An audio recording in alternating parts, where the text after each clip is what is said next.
to join the channel here over at Subscribestar. I got a mailbox, and I did just get a new Discord for clean stuff. The censorship on Discord is off the hook, so that's in the links below. So, Beetle, the first Latin hero ever invented. It's amazing listening to these Hollywood people talk about their movies, because the insane lack of self-awareness from Rachel Zegler types in Snow White to this Blue Beetle director. She keeps coming out with these quotes where, like, you're just making a movie. It's just not that big a deal. And honestly, like, she has turned out to be so unlikable that Disney's trying to rehab the image of the movie. But good luck with Snow White. That's going to be rough. That does not look good. You know, there's like so many bombs on the horizon for these companies. It's fascinating to watch. I might actually have to go see that one in the theater. So they think that they're Rosa Parks writing Shakespeare going to hell with Jesus Christ for 3 days to set the devil straight on his vacation there, which I always thought was the most badass thing someone could do when you're so powerful that you can take a relaxing tour of hell. So speaking of Latin characters, Zorro, I guess they dropped the Latin X, or there's a Latin or Latin X or something. They're terrified of putting genders on the Latin languages, which are gendered languages, because they have reasons, they have motives. Like whenever they do something, whenever the politicians all come out and the media comes out and refers to America as the democracy, protecting the democracy, they're saying all that for a reason. It's democracy, two wolves and a sheep voting for what is for dinner.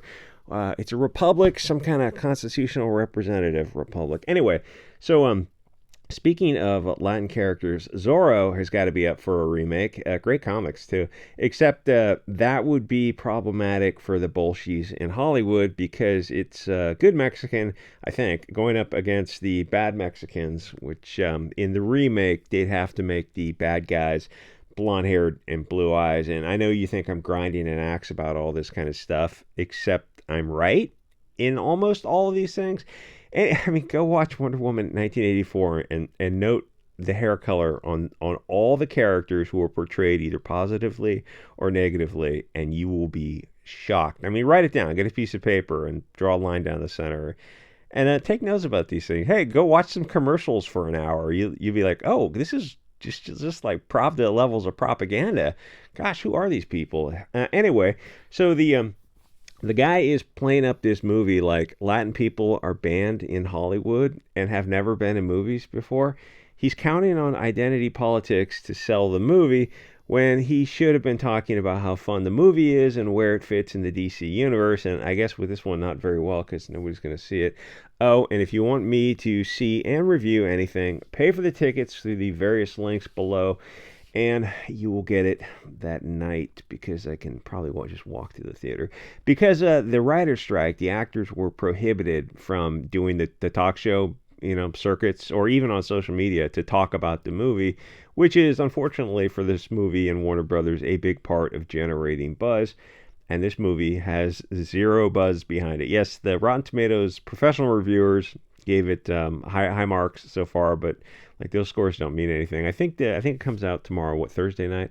And the thing is, unless it has some crazy long legs, this is gonna lose money. But it's only budget was only 100 to 120 million, so all it has to hit is like 350 to 400 million dollars to be solidly in the black, which I don't even know if it's gonna do that. But DC has had a few recent bombs. It had Shazam 2, it had Black Adam. Both films with actors that have a fan base. The Rock, I gotta say, I remember now, is a slightly tarnished fan base, because he went the way of Arnold and he turned out to be just a soy-filled pussy. Shame they just can't keep politics out of everything. I don't remember exactly what The Rock said, but he was, I don't know, something about Trump or J6. It's like, just shut the F up, dude. Nobody cares, bro. You're just a trained, you're just a dancing monkey. It's what do you think Hollywood is, man? Anyway, so bombing, like, what do you think YouTube is? I never said it wasn't dancing monkeys. Anyway, so bombing movies hurt the whole film universe, and then you got Wonder Woman 1984 was freaking horrible.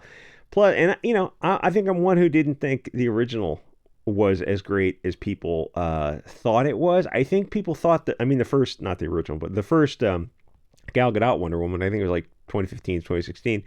People like that just because it was there was not a whole lot of good movies at the time. It's so relatively it was a good movie. If you watch it again, it's like this is really mediocre. In fact, a lot of this stuff is really mediocre. Every once in a while, I think the early Marvel stuff, like 20 years ago, the first Iron Man. I think the first Iron Man was probably their peak, at least for like an overall character development, overall part of a story that had a lot of really good actors. Who's that chick with the vagina candles? She was in that movie as his sidekick.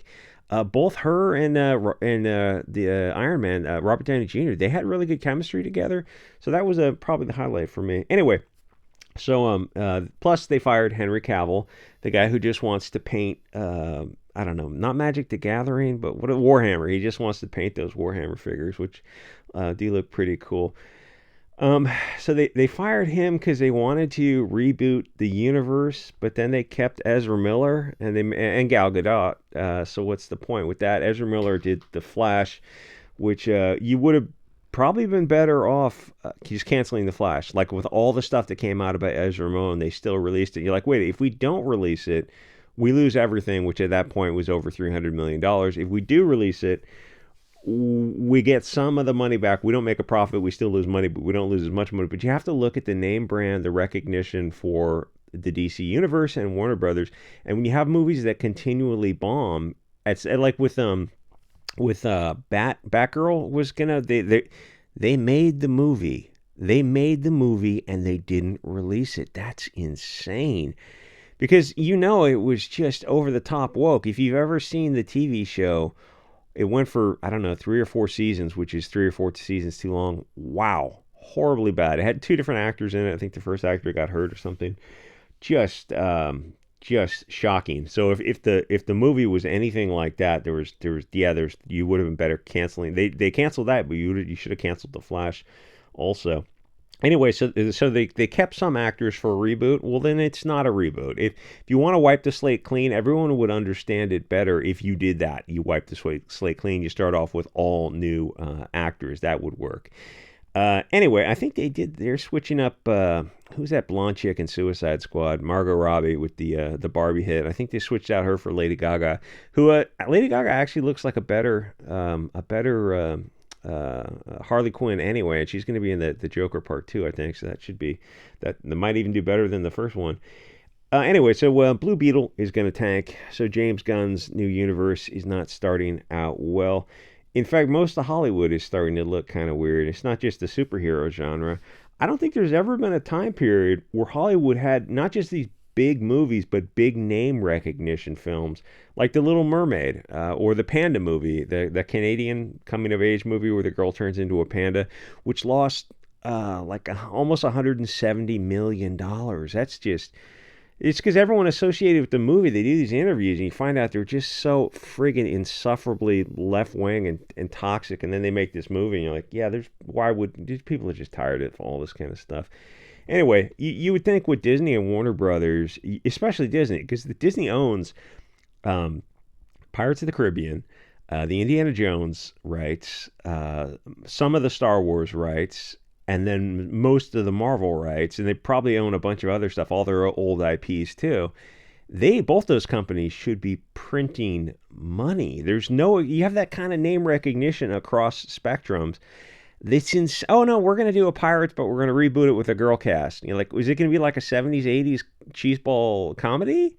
No, it's just going to be, it's good luck with that. All they had to do is get rid of all the BLT stuff. People just aren't into that kind of stuff, or the anti-white racism, but they won't. So hey, by all means, keep it up. I hope Hollywood keeps losing money because they're the worst people on earth. I mean, they're the people who cheered Weinstein for like 30 years because he was making them money. And they're the same people who visited some island off of Florida for years. Like it's shocking how many names are on that list. And it's also shocking is the lack of stories being done to cover that island and the people who visited that island. Just kind of swept under the rug. I guess nobody wants to have a visit from Hillary Clinton if you're in the media in any capacity. It's like, this small town reporter who was covering the story pretty heavily, they died in a tragic home invasion. Oh, really? Oh, he's just covering this the Maxwell Allison Nathan's story with the all that kind of details. Yep, Oprah Winfrey took him out. There's the more you learn about these people, it's like, is it conspiracy theories? I got to be careful dropping names on YouTube, because the algorithm picks up all those kind of names, like all the names of these politicians who are involved in these weird art projects and other things where they're writing emails back and forth about selling Italian food or bringing Italian food to parties, but they were not talking about Italian food. And they weren't talking about drugs, because nowadays you can be fairly open about talking about small amounts of drugs, even between celebrities. It's not going to hurt their cred any if they're bringing small amounts of, you know, party favors to a party. That's not a big deal. I mean, people in Hollywood just like, you don't even have to ask for that. But they were talking about something else. Weird. And the artwork they're into. That's weird too. Did I get off track? I did. I just hate these people so much. And they, yeah, she's one of the worst. At least South Park used to make fun of her. God, South Park had oh, she's in the movie, Susan Sarandon. Well, she's got a long history of being in pretty solid movies. Um, it's in Spanish, so it's subtitled. You're the bad guy. You're the white military industrial complex. Yeah, let me be careful here. Oh, uh, yeah. No. Military industrial complex for sure. For sure. Foreign.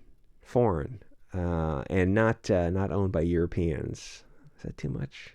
Too much. I try to extend the video out to 10 minutes to get that, to meet that sweet algorithmic spot, but then I start going into shark infested waters.